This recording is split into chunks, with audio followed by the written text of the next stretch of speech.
Hello and good morning. I welcome you to the morning meeting today on Tuesday, the 6th of February 2018. This is Jens Klatt speaking, exclusively presenting this format to you here for JFD Brokers. What shall I say? The big crash yesterday. That was the heaviest loss in terms of points in the Dow Jones ever. We haven't seen something similar here in the around the Black Monday. In October 1987, respectively. We haven't seen something as big as yesterday in terms of point loss here in the Dow Jones around the collapse of the investment bank Lehman Brothers. And we want to have a short look here at what happened exactly. So what I can already tell you is that over the next hours, we really hope to have it ready since then. But what I can already show you is the website from JFD Brokers, where many, let's say, of these thoughts here, which I present to you now in this video, will be visible. And takes a little. 1 second, please. So right now,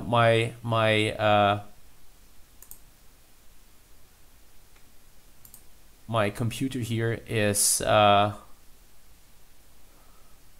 little, let's say, exhausted probably because of all the windows and chat boxes and trading platforms in the background via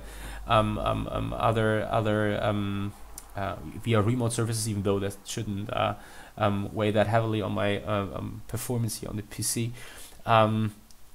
All these things are running right now, so things take a little longer as usual, but nevertheless. So this is the website from JFD Brokers, jfdbrokers.com, German one, okay, but let's switch over to the English version, and there you can find research and education here. And if you click on JFD Research, you usually have a great overview of different languages in which research is available, and there will be an English article on these developments here, a special report, crash report, let's call it, around what happened. And then you can find it here via JFD Research. By the way, I highly recommend visiting the website every day, not only because of the research pieces here, which you can find there on several assets, but also on, for example, here, the JFD market commentary. So what you're listening to right here, you can see it here. So here you have an economic calendar, you have an overview of the spreads, the average spread, which happened here. By the way, something I want to emphasize here is the currency markets are not as volatile as the equity markets right now. And so let me just give you an overview of what happened yesterday, and also how to probably trade it. Small anecdote, small story at my end. So in fact, I was long in the DAX in the morning today, and as you can see here, for example, obviously the market is taking off, which is awesome if you look at this market development. Unfortunately, I'm not positioned anymore, and it's in fact, it wasn't a discretionary trade, it was a systematic trade, and I took it in the first minutes of the trading day today, and then I saw the market taking off here, first push higher, and the trade was already around 200 points in my direction within 10 minutes, and that was one reason to just trail the stop to break even. That was 12,170 points, and then what you can see here is that I was stopped out exactly at 170, which is amazing if you look at the fact that we have such a high level of volatility. So very unlucky here, especially now seeing the market taking off. But yeah, okay, that's it. At the end, it's okay, it's fine. Something we'll look at a little later on. First of all, let's have a look here at the developments in the Dow Jones. And what happened here yesterday, and what's probably the reason for this to happen here. So how is it possible that we get to see such a huge drop? I think it's a combination of several aspects. So we started already to somehow top out a little last week from Monday onwards. You may remember that 26,700, we couldn't make it above that level anymore. Last week on Tuesday we had some trouble. Wednesday was stable. Thursday showed, okay, there's probably some pressure because we attacked the lows, even though we were bought back within the next minutes of trading. And then we sold off heavily on Friday and accelerated here yesterday. And so what was first of all the main driver probably for this bearish development over the last trading days? I've prepared several tabs here already. First of all, I think one of the main reasons, even though here you can see now a quite significant drop, which indicates that the market is seeing some kind of risk aversion here, and this risk aversion usually leads market participants to buy more aggressively T notes here, so US Treasury notes in this case, 10-year, and this usually weighs on, or this is not usually, but this is usually the case. So we have an inverse correlation here. Once there's demand for T notes, then yields on those T notes should fall, and the other way around. So T notes should fall when yields rise. And so what we can see here is that there was, from the right of the start of 2018, there was a push up to 2.8%. And slightly above that level, and that was something which started to weigh on the market somehow, based on the fact that we have a quite aggressive leverage in the market. Some of you might know this. We're talking about the highest NYSE margin debt here ever, so higher than 2007, 2008, and higher than 2000, around the new economy bubble. And the push here is something which is okay as long as there is no aggressive rise in yield, and this is exactly what happened here. So it triggered some selling already, even though I mean, we can see this development for quite a while now, and it didn't burst here in the first month of trading. In fact, the January was one of the best trading months ever in the US equity market, and we pushed aggressively higher, but then the market, things turned, and they turned sour pretty quickly. And one main reason is that it wasn't only yields rising, but it was also that here the volatility started to rise. But the volatility did not rise because market participants became nervous. I'm sorry, this is the VIX here. Market participants became nervous, but instead, and this is here, by the way, the aggressive push higher, which perfectly shows how nervous the market currently is. These are the highest levels since I don't know, the financial crisis probably.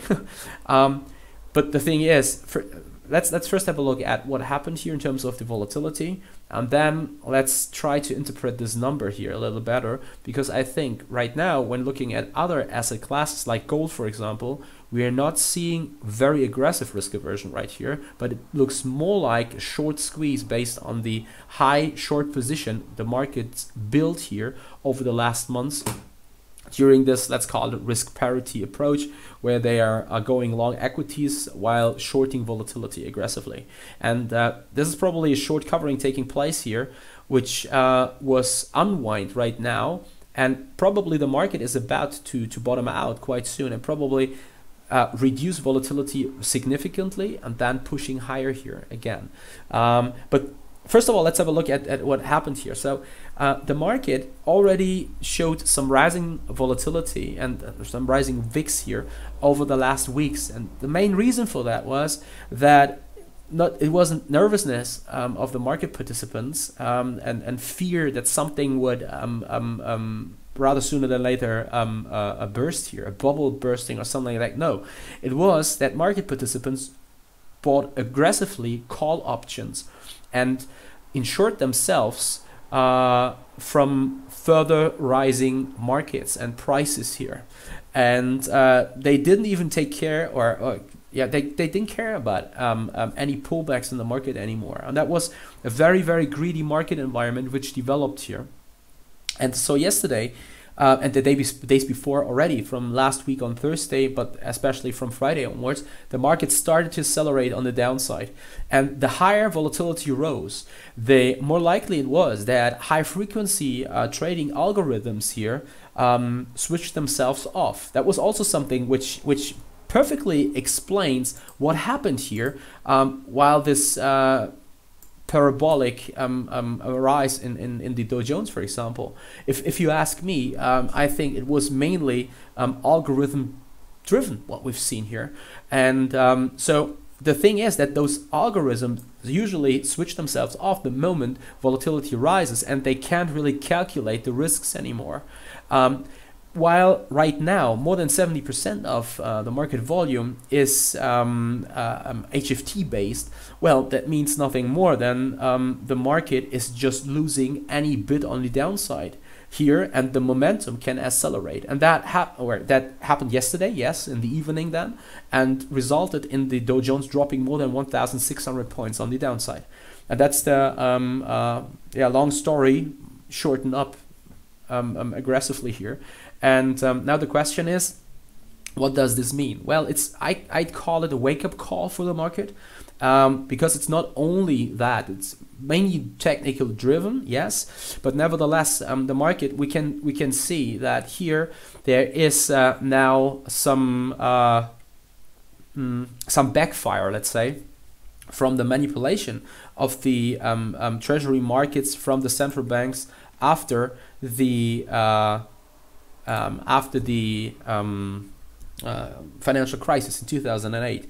And I think the thing is now, with central banks scaling back their efforts here in terms of asset purchases, it means nothing more than that the market is vulnerable to these aggressive sell-offs, even though I have to say that looks very, very brutal. And in fact, based on the fact that volatility was and by the way, let me just give you a short recap of how volatility died last year. So we have seen in 2017 the lowest intraday level in the VIX. We have seen the lowest daily close, we have seen the lowest weekly close, and we've seen the lowest monthly close in the VIX. And that perfectly shows that the market is not prepared anymore for any kind of big volatility anymore. It's not used to it anymore. So volatility stayed low for too long. So some market participants, it sounds ridiculous, but probably can't remember bigger volatility anymore. And based on that, cognitive biases start to rise. And especially once the market sees such a sharp sell-off as it did yesterday, market participants start to really get furious about it and really think this is the end of the world. In fact, it's not. Nothing big happened. So the Dow Jones dropped something like 3,500 points from those highs last week on Monday within 1 week. This is a huge drop. We're talking about a more than 10% drop within 1 week. And especially after seeing the market since the election from Donald Trump not correcting 3%, that was in November 2016. And if we go back till June 2016, the market hasn't even seen a 5% pullback. Well, we have to say, okay, obviously the market is not used to these kind of volatility anymore, and is woken up here, and it's a wake-up call for the market, even though nothing big happened. Because, and here this blue line comes into play, we're still trading above the 200 simple moving average. That means we're still in a bullish market environment, and this hasn't changed for quite a while. So we started, in fact, here from March 2016 onwards, saw some attacks, Brexit and Donald Trump, but never traded below this 200 simple moving average since then. And so from there, the market clearly shows that it's a clear uptrend as long as we trade above this level. So what I could imagine right now is probably volatility will drop again, okay, and the market will come down. Nevertheless, we'll probably see a higher volatility over the next weeks here, probably some kind of stabilization in the VIX between 15 and 20, let's say. And we see a quite strong consolidation, let's say, here at an elevated level, even though as long as we trade above the SMA 200, nothing happened in terms of the overall uptrend. So the market can probably stabilize here, but the longer it takes, by the way, 1 second, please.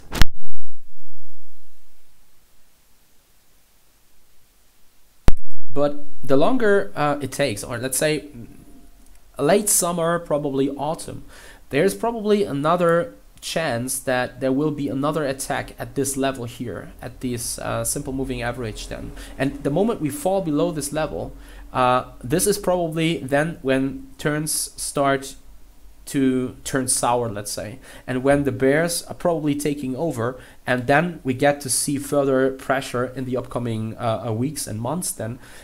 Also because then something like the flattening yield curve here of 2 and 10-year US yields, for example, which is indicating that there is a kind of a recession on the horizon, is something which could then start to weigh more heavily on the DAX, even though, I'm sorry, not on the DAX, on the Dow Jones, even though till then it's a long way to go. And so what we've seen again is only some kind of wake-up call, market stabilizing, probably seeing some bigger volatility, yeah, not all-time high rally anymore, but instead seeing some kind of choppy range trading, and then rather soon or later probably there will be another attack, even though that won't necessarily start within the next days. By the way, now let's have a look. We're attacking 24,000 again. Let's have a look what's happening in the DAX. Okay, so the DAX is attacking the daily highs again. Let's just have a look here at an intraday trading base right now. So in fact, this is the open range from yesterday. I haven't adapted it, and not even sure with whether I should do this or not, but so well, why not? The thing is, so you might wonder, how can we trade this? Is it possible to trade the market? Yes, sure, it's possible, even though I highly recommend to be really careful. Really careful, because market volatility right now is enormously high. And now let me just drive you through something. You probably wonder whether I'm long or whether I'm positioned in general. So again, I was, one second, I need to figure out. Okay, that's perfect. And then let's go here. So I was a systematic trade, so nothing spectacular in fact, which went long today, and it went long here within the first candles of the trading day, pushed again 150, 180, something like 200 points or so in my direction. And what I usually do then is then I trail the stop to break even though I'm not thinking about taking profits or something, but instead I just keep the trade open, especially today probably, because we're probably not yet done. In fact, so just to probably bring this up already here, in the DAX, we probably have further potential to correct this strong over and heavily extended mode on the downside, and probably make it back to this potential breakout level around 12,800 points here. Within yeah, probably the next days. I'm not even sure about that. Probably because this could also happen today, so that the market extends such a retracement here to this region. So there's further room on the upside, and that's one of the reasons why I'm not thinking about taking profits here or something, but instead would leave such a position open. And now something really unfortunate happened. The market came back. Those 200 points stopped me out, and stopped me out right at 170. So you can check this here. So it's the low of this candle. It's 170. Okay, it's 170. This is where my stop was placed. I was stopped out here, and then the market took off from there, and it's currently trading 300 points higher. I mean, that's something which is not really nice at all. By the way, this is a 5-minute DAX. It's not nice at all, even though it's part of the game, and you can't really be frustrated about this. I mean, at the end, it's consistency in your trading, which should make the performance. And I'm doing quite well here at this end. And the first thing, if you see such volatility, is to take care of your equity you're trading. So make sure that you prevent what you have. In my case, it's predefined the risk I take per position, first of all. So I'm not risking my whole money the moment here I'm entering the market, first thing. Second, more interesting, probably right now, it's performance. I want to prevent to lose all my performance which I generated within the first 2 days of the trading month. So right now I'm ahead over 1%. For the month of 1.5, 2%, something like that. I don't really trade this every day here. But and if I see the market moving in my direction, I really, especially in such a huge volatile market environment, I trail the stop to break even, because the market has already delivered what I expected to deliver, and then just see how things go. Unfortunately, as you can see here, unfortunately, I was taken out of this position. It could have been that if I stay in this trade, then I put another 1.5, 2, 3%, something like that, depending on how the market develops within the next hours. Then that I could probably take some further money out of the market. But all in all, what I'd like to say is that here in this current market environment, it's a game of luck, let's say, and it has nothing to do with consistent trading. All you can do is you have a trading plan and just live by this trading plan, not adapt it, especially not when you're seeing such a high volatile market environment, since such a volatile market environment is probably the market environment in which you definitely have to live by your rules. And yeah, so that's my little story. Unfortunately, on top of that, even though this could have been expected, and also here the risk wasn't that high, so what we've seen is the Canadian dollar, Japanese yen. If the currency markets all in all doesn't seem to care about high volatility, so US dollar is quite stable, euro stable, pound sterling stable, Aussie stable, but Japanese yen sees some high volatility. And unfortunately, my long trade here was kicked out once the market pushed below these lows here from November, around 86.70, and so right now the market can stabilize a little, even though again I'm not in this position anymore. It cost me something like 0.8%, 0.7, something like that, but it's fine. I'm completely fine with this.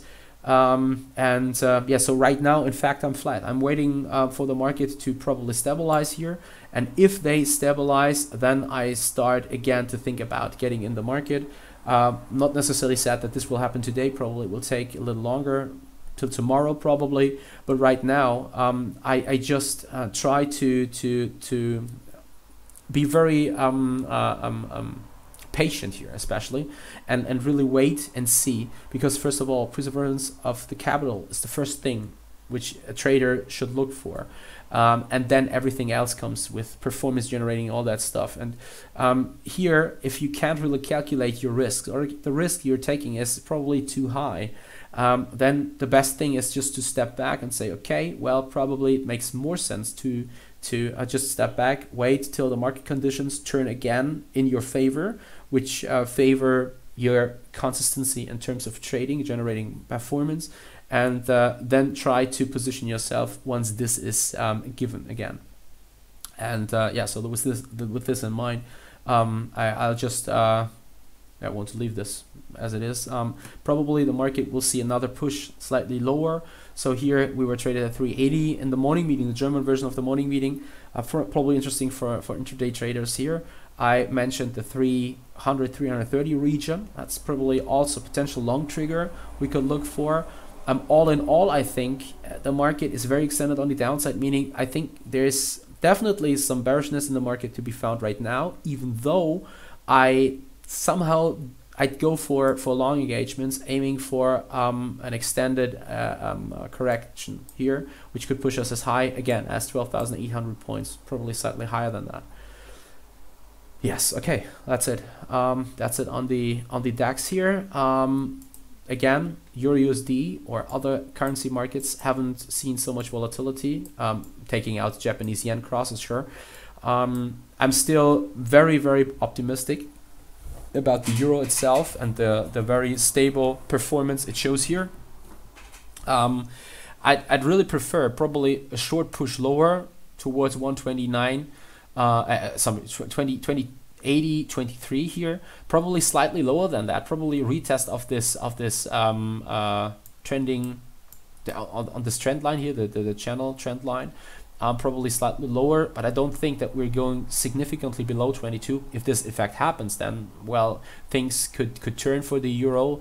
But all in all, everything above 122, 121.70, 122 here should be considered bullish, and I think there's a good chance that we get to see another attack, probably also a break of the region around 125.30, with prices which could rise up to 128, 128.50, probably also 130.